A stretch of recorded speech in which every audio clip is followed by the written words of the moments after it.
At my engagement party, my fiancé's mother declared the wedding was off. Minutes later, I announced the prenup, and she begged me to marry her son, but I had already changed my mind. The room went silent. Champagne glasses paused mid-air, eyes widened in disbelief, and for a brief moment, I felt the thrill of absolute control over a situation that had long simmered beneath the surface. Hi, I'm Isabella. But before I tell you how it all began, let me know from which country you're watching from in the comments. 4 months, I had tolerated the subtle jabs and outright manipulations of my fiancé's mother. She was the kind of woman who believed that wealth and influence entitled her to control every aspect of her son's life, including mine. She scrutinized everything I wore, everything I said, even the way I smiled. I was expected to fit into her perfect little picture of a daughter-in-law, polite, silent, and endlessly accommodating. But the truth was, I had my own plans. I was independent, capable, and fully aware of the dynamics that she relied on to feel in control. The engagement party was supposed to be a celebration of our love, yet it had become a stage for her performance of superiority. Minutes into the event, she stood up with a smug look that could curdle milk and announced, in front of all our friends and family, that the wedding was off. Shock rippled through the crowd, whispers filling the air like a rising storm. But I didn't panic. I didn't cry. I smiled, calmly reached for my envelope and pulled out the prenup. I had prepared for this exact moment for months. I explained in measured tones that the agreement had been finalized, that it protected not only my assets but also ensured transparency for both parties. I could see her face change, the shock morphing into fury and desperation. She begged me to reconsider, to allow the wedding to continue, but I had already decided that no amount of pleading or manipulation would make me step back into a situation designed to belittle and control me. The power dynamics had shifted, and for the first time she realized that I was not a passive participant in her plans. I had orchestrated this with precision. Leading up to the party, I had taken careful steps to ensure that my independence was clear, that my resources were secured, and that I would be in a position to act if her interference reached a point of absurdity. While she believed she could intimidate and manipulate, I had quietly built a foundation that left her powerless. This was not impulsive. It was calculated, strategic, and deeply satisfying. My fiancé, stunned and uncertain, looked to me for guidance.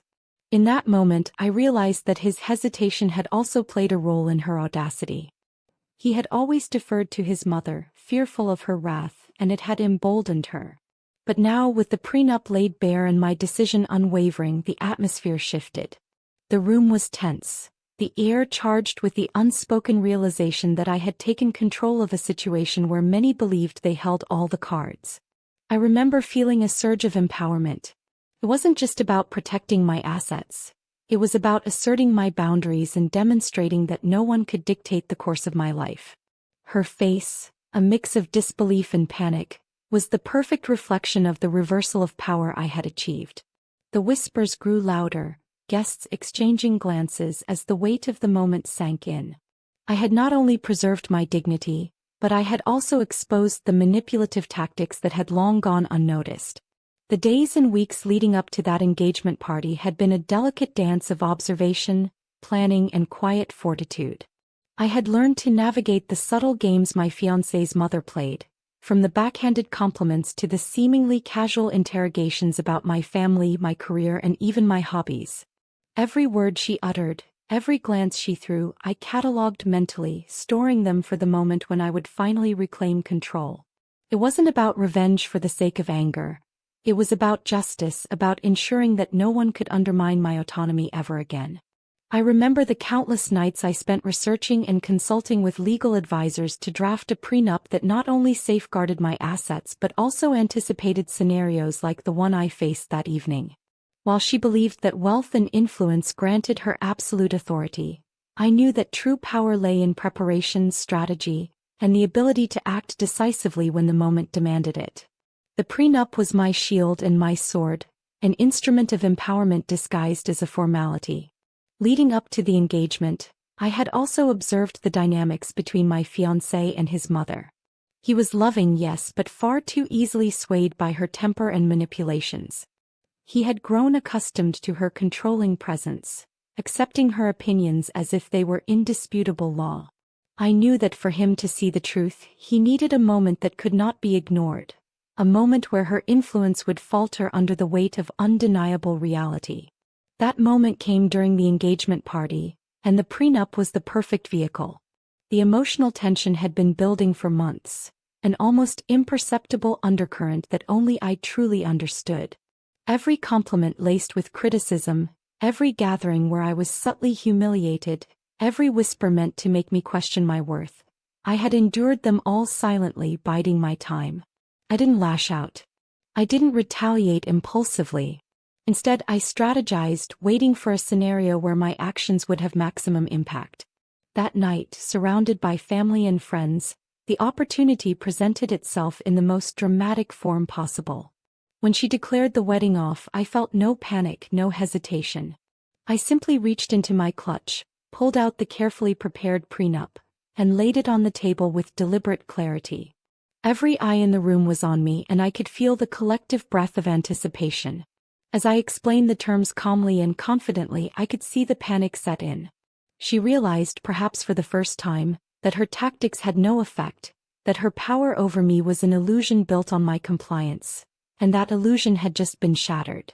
It wasn't enough to protect myself legally. I wanted her to understand viscerally that manipulation and control would no longer be tolerated. I watched her desperation unfold, the polite requests escalating into pleas, the poised veneer cracking under the pressure of her own miscalculation. She had assumed that her son's affection would ensure compliance, that her status would intimidate me into submission.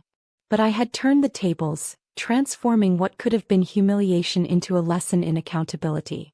My fiancé, caught between loyalty to his mother and recognition of my resolve, became an observer to the power shift I had orchestrated.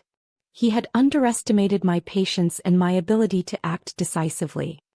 That night, I realized that empowerment is not about loud proclamations or dramatic confrontations. It is about preparation, self-respect, and the confidence to act when the moment is ripe. And in that room, filled with friends, family, and whispered speculation, I held the upper hand completely. Even after the party, the repercussions were clear. She attempted subtle maneuvers to regain influence, to manipulate situations in her favor. But every action was now met with careful observation and measured response. I had not only protected myself financially but had also demonstrated the unassailable power of foresight and strategy. It was a silent victory that reverberated far beyond the walls of that engagement hall. The aftermath of the engagement party was a mix of whispered apologies, shocked glances, and the slow dawning realization that I was no longer to be underestimated.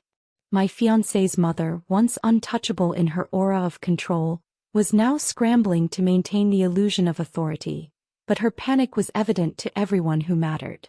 It was a delicate, intoxicating moment, one that came not from rage but from a deep, satisfying sense of justice. I had not only defended my autonomy, but I had also exposed her manipulative tactics for all to see.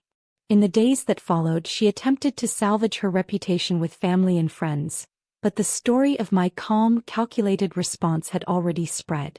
Each conversation, each gathering subtly reinforced the truth. I was no longer a passive participant in her schemes. I had changed the narrative. I had taken control of the storyline and written myself as the protagonist, not the victim. It was a quiet power, yet it was unmistakable. The beauty of it wasn't just in the immediate shock or the stunned silence at the party. It was in the long-term shift of dynamics. My fiancé began to see the patterns he had previously ignored, the ways in which his mother had attempted to dominate and control both his life and mine. He now understood the importance of partnership built on equality and respect, rather than compliance and fear. It was a subtle, transformative change, and I could see it unfolding in his eyes every time we interacted after that night. Meanwhile, his mother's attempts to regain influence became increasingly transparent. She would issue directives or friendly suggestions at gatherings, only to be met with quiet, composed resistance. I had learned to respond not with confrontation but with calm, deliberate action. Every move she made, every maneuver she attempted, was countered by preparedness and self-assuredness. Her frustration grew, visible yet impotent, while my confidence flourished. Financial independence had played a crucial role in this victory. The prenup wasn't just a legal document, it was a statement of power, a declaration that I could protect myself without relying on anyone else. It ensured that my decisions remained my own and that no one could undermine my future. By revealing it at the precise moment, I had seized control of both the social and emotional dynamics, leaving her scrambling for credibility. Even friends and extended family began noticing the shift. Conversations that once revolved around her control now acknowledged my decisiveness and composure. They began to see me not as the daughter-in-law she had attempted to mold but as a woman who understood her worth, who refused to be manipulated, and who could act with precision when provoked. The story of my calm assertion of boundaries became one of admiration, a tale of quiet but undeniable power. Months later, as the dust settled, I reflected on the events with a sense of satisfaction. The engagement party had been more than a confrontation. It was a statement, a declaration of autonomy and foresight.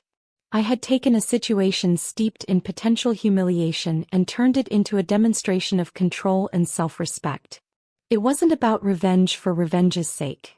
It was about ensuring that my voice, my decisions, and my boundaries were respected unequivocally. Looking back, I realized that empowerment doesn't always come from dramatic confrontations or loud arguments.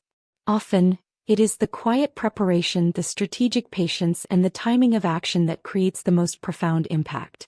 By acting decisively at the right moment, I not only preserved my dignity but also reshaped the power dynamics permanently.